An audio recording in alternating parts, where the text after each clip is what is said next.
Hello, ladies and gentlemen. Hey, Kamaru. Thanks for the time today. How are you doing? Wait, John, you didn't get the first question? Come on. He's doing video right now, so he's past the reins. Okay. I like that jacket. Where'd that one come from? Oh, this is me right here. You know, Usman84kg.com. Go ahead, click the link. Get you a jacket. Nice new one. We're going big time now. You're starting your own clothing line? Yeah, of course. You got to start at something. I can't get punched in the face forever. There you go. Obviously, this is a rematch people have wanted to see for a long time. It's been almost 2 years. How much do you think you've evolved since the first fight? Do you think you've I know you said you've lapped the division, but do you feel like you've lapped Colby in terms of skills? Yeah, I mean, I'm just in a place to where I understand what I do. I understand where I'm at. You know, early on in my career, it was like, oh, you live and fight. Literally, you're living fight to fight. So it's like, I got to survive. I got to win. I got to win. I'm in a position now to where it's, you know, I just want to perform the best that I can. I want to continue to have these legendary performances because, you know, I have a lot less to go than where I've come from. So want to make them memorable so my daughter and my kids can look back one day and say, wow, Daddy, you did that, you know. So that's really what I care about right now. And just this night, I mean, the teammates, obviously Justin and Rose, can you give us some insight into what the training for this has been like, and obviously you being the one that's going to look to try to close the show for the team? Oh, it's been phenomenal. I think in Jacksonville, the last fight I fought, it was great. I wanted Rose on that card as well, and you know we were able to make it happen, and obviously you saw what we produced that night, but we felt a little incomplete. Yes, Justin was there, so it definitely helped us feel better, but we felt a little incomplete because we didn't get to watch that madman throw down. So you know, as soon as, you know, this was a tentative date that we were looking at, I said, yo, how about we get Justin on that too? And of course our wonderful manager Ali Abdelaziz was able to try to make that happen for us, and for you guys it's going to be a treat as well. And you're never short on confidence as it was, but to do what you did to Jorge Masvidal in the last fight, what did that do to just your self-belief and just, you know, not only knowing what you can do, but seeing it put into practice? A lot of this is manifestation and the work that I've put in. You know, you put in a lot of work for years, like, and I say it, and I know I say it, and it's kind of hard for people to imagine, but you know, I was putting in work when I didn't know what the hell I was doing. I was putting in work just to work, hoping that one day it's going to turn into something. And it eventually did. And of course, you visualize and you imagine all the things that you want to do. And I knew it. Right after that fight, I don't know if you guys ever saw the video on Anatomy of a Fighter. You know, shout out to my man, Will Harris. I was backstage and I was just unhappy. I was unhappy with the performances. Like I mentioned earlier, I want to go out there and leave these performances to where when I'm done, I can look back and be happy with. And I was unhappy with that. I was like, no, you know, yes, it was tough because I took the fight on 6 days' notice. And as hard as it is to believe, I went through more adversity than he did. But of course, mine wasn't published because I don't need to do all of that, you know. And going out there and still performing like that, I just didn't feel like that was my best. So I wanted to right that wrong. So of course I was confident. I knew what I was able to do. I knew what I wanted to do, and I knew what I was going to do. I manifested it. I saw it over and over, and trained it, practiced it. Went out there and to put an emphatic finish like that on for the people. It really lets you guys know what I've been saying for years. You know, I'm the most vicious and most well-rounded welterweight there's ever been, and I think that proved it. You mentioned righting a wrong with Masvidal. What about Colby? Is there anything from that first fight that lingers with you that you want to correct in this one? He's obviously said a ton about the refereeing and claiming you fouled him and this and that and the other thing. Is there any of that with you that you are hoping to correct with this win? No, nothing lingered at all. I mean, you know, like you guys saw the viral video of me and him talking when he turned red. It's simple. It wasn't a decision. I finished you. And of course, he did the best he could. I actually like the fact that, you know, he stuck with the excuses and he kept making the excuses because, again, it made you guys all want to see that again, right? And so, yeah, he did a wonderful job there. but he's saying, oh, it's a fake eye poke when the masses watch you finger my eye. You know, he said it wasn't a nut shot, and I got 5 minutes. He grazed my cup. That's true. And of course, as a man, when your cup gets grazed, you anticipate what's coming after that pain. And I was anticipating the pain, and then after about 30 seconds, you guys can go back and watch the video. Literally about 30 seconds, I'm like, yeah, that pain's not coming. Let's scrap. Let's go.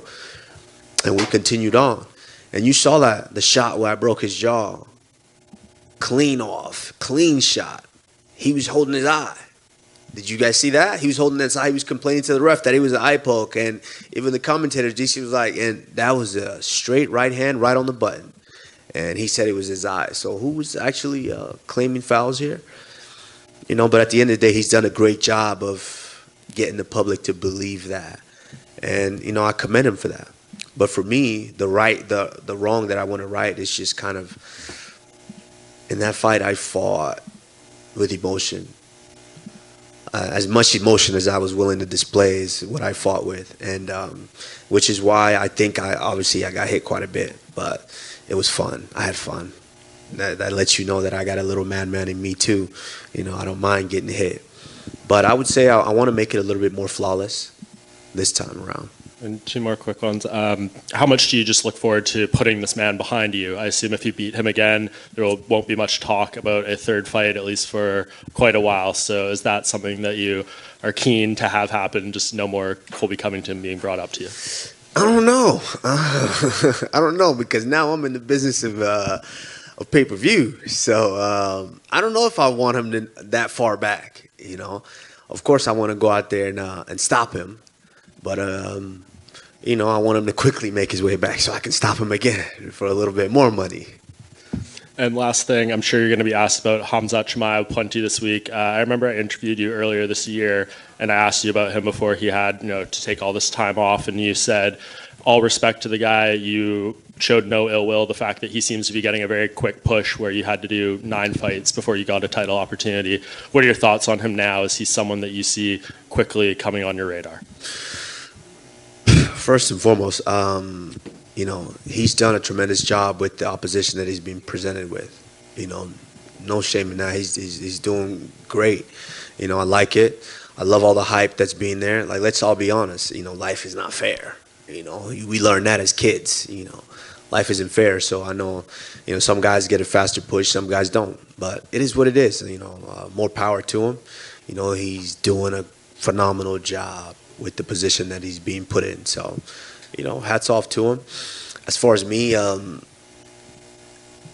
know, I'm at a point in life to where I'm starting to understand, you know, how much this takes from me.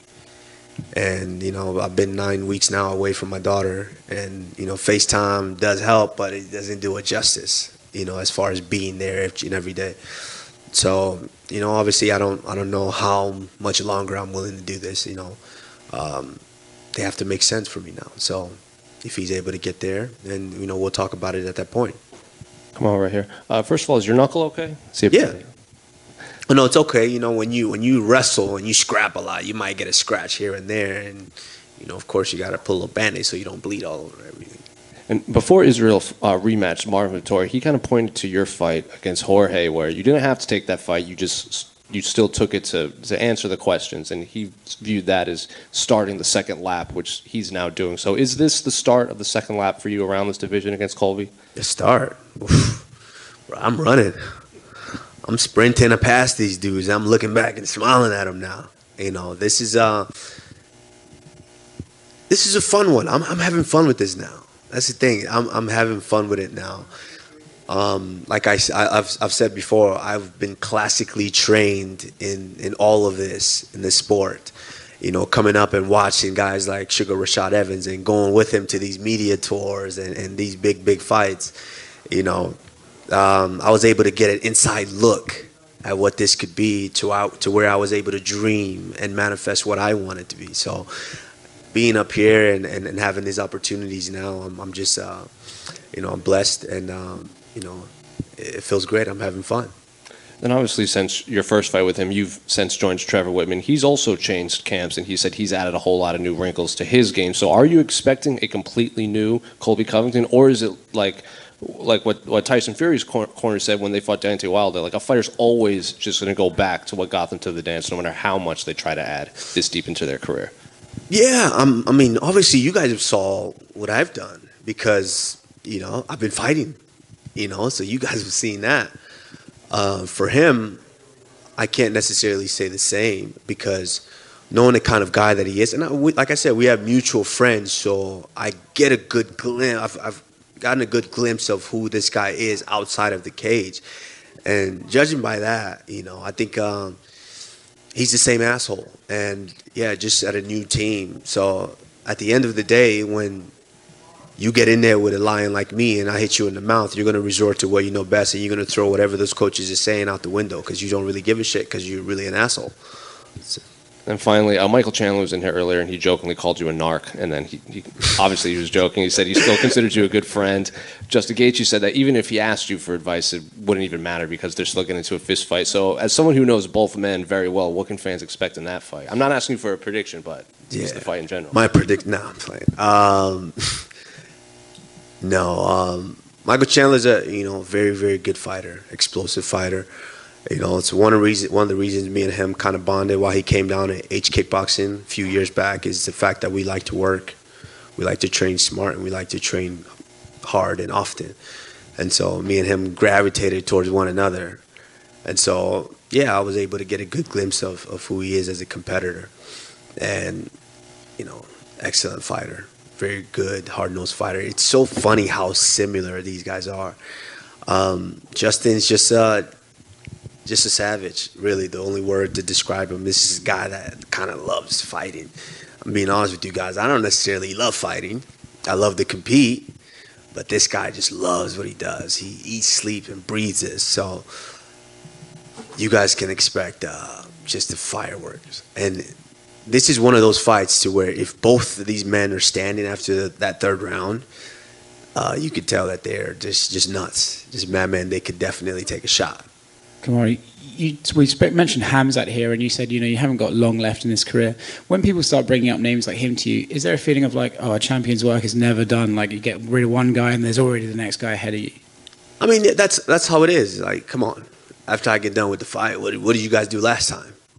I just sent Masvidal to the shadow realm, and you guys are, so who's next? Is Colby next? Like that's what it is. It's always going to be that way. And if all champions, especially some of the best champions in the world, continue to listen to that, then basically all you guys want to see is me continue to be successful until I'm not successful. Then you guys can then put that stamp on it and say, he's washed up, he needs to leave. I want to be that champion who does it. I want to do it on my own time. I like Khabib, and I know a lot of people have been throwing a lot of shades, saying a lot of things about Khabib leaving when he wanted to leave. That's how you do it. Even George St. Pierre, that's how you do it. You leave when you want to leave. You don't let the sport retire you. So, yeah, whenever I feel like, that time's there, it's time for me to go. We speak about you lapping the division now, and I think you're in this legacy building phase of your career where people are just kind of throwing any situation at you to see, what can he rise to? I saw you do an interview yesterday, like, can you win another belt? For you personally, what builds more for your legacy? Lapping a division over and over again, or winning a second title in a one-off? To me, I don't really. Let's be honest. I've kind of done what there is to do in MMA, in UFC. This Saturday, live on ESPN, pay-per-view at Madison Square Garden. What's bigger than that? I've headlined pay-per-views before. The first event back with fans. And look how that looked, how that pay-per-view went. Fought Kobe the first time, T-Mobile Arena, headlined that. Went all the way to Abu Dhabi, headlined that, in Fight Island 1. I mean, what is there to do in the sport? I've done it all, You talk about legacy. Like, look what I've done to this point. When I'm done and I walk away, guys are going to look back and say, wow, he was special, just like we've done with some of the greats. And so if I'm looking at legacy, I want to do something that's not been done before. These guys don't really scare me anymore. I mean, of course, there is the fear of myself and not, competing and not looking the way that I want to look.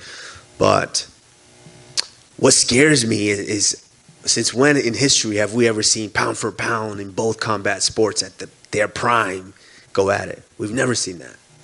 You know, wouldn't the world love to see that? I know I would. Kamaru, to your left over here. Not to give anything away, but for the last fight with Colby, you kind of said, I'm going to keep it on the feet for the fans, throw down with them a bit. This time around, I'm getting the sense from you that maybe not having the same feeling. So, like I said, not to give anything away, but can we expect some wrestling in this one? What are we thinking? Listen, I'm better than this guy in every way possible. I'm just better than him. And that's just one thing that I do well that I didn't realize until, these wins started racking up. I'm like, I kind of control these fights and where they take place and how they go. Let's work on that. And so, yeah, the fight's going to play out wherever I want him to play out. Like, obviously, if he wants to not take as much punishment, he's going to try to wrestle. Then he's going to realize very quickly, I'm a much better wrestler than him. Then he's going to have no choice but to stand. Well, if I want to take him down, I could have taken him down. And I can take him down if I want. So we'll have to see. The only thing is, like I said, that first one I wanted to – the world wouldn't have been satisfied if I hadn't done that to him. And so that's one of the main reasons why I wanted to do that. This one, I'm going to be strategic, but you can rest assured that I still want to do some harmful things to him. And I wanted to ask about your brother, Mohammed, who, he's coming off a loss in the PFL. But, that's always a big kind of thing for fighters, to turn around and come back from that. So I'm just curious how you've kind of been helping him and, sharing advice and all that kind of thing going forward and what potential he has still in the sport. Yeah, I mean, that wasn't his first loss. That was his second loss. He lost before, and he bounced back, and he got some wins and then got that opportunity. So he's going to do the same. He right away, you start to realize, maybe I'm not where I want to be yet. So let me get back to the drawing board. So since then, he's really made the move out to Colorado, and he's putting a lot of emphasis on his training. So, we want to make him the savage that he wants to be. So eventually he'll get there, and you guys will be talking to him and not me. All right, best of luck tomorrow. Tomorrow, over here on your right, you mentioned pound for pound versus pound for pound. I assume you're talking about Canelo Alvarez, the pound for pound top boxer. Yes, absolutely. Since when have we ever seen the pound for pound mixed martial artists go up against the pound for pound boxer, both in their prime? Not when they're old or retired and you're trying to pull them back, both in their prime. I think that's something that I think the biggest ever in history. And that's what I'm looking to do. That's something that scares me. That's something that gets me up in the morning. That's something that I might risk leaving my daughter for another 12 weeks for. So, we'll see. That's something that I'm looking at. And, God willing, this Saturday we do what we need to do, then why not? Will you actively try to make that fight happen if you beat Colby on Saturday? I mean, yeah, pound for pound mixed martial artist in the world versus pound for pound boxer in the world, promoted by the pound for pound Dana White. Why not? Why not? Why not? And you're, coincidentally enough, you're actually going head to head with him this week. I know. Saturday. We'll see who does better. I mean, we're both in the business of entertainment nowadays. He's going to entertain on the same night. So are we. We'll see who does better numbers. And then we're going to sit there and we'll have a discussion with the pound for pound best promoter in the game, Dana White, and we'll try to make something happen. Have you spoken to Dana about this? Have you expressed this wish to him? Yeah, Dana's hearing about it now, I guarantee you. He's hearing about it now. And that's one thing that I love about Dana is if it makes money, makes sense. So hopefully we have that conversation. Who wins that fight? You or Canelo? And you're Me or talking Canelo. about boxing too, right? In now. boxing, yeah, absolutely. Yeah. I mean, come on now. He wouldn't dare come in here. Let's be honest. That's the thing is we have to pursue these guys because we're willing to take that risk. I don't know if they're willing to pursue us. So let's be honest. That, like I said, there's a reason that scares me. That scares me because, he's a master at his craft. And, he's used to these boxers. He's used to the boxing speed and the boxing, movements and things like that. We're different. Sometimes different could be good. What's wrong with giving him a different look? So, of course, it's a tall tree to climb, but, we saw what happened the last time I was an underdog.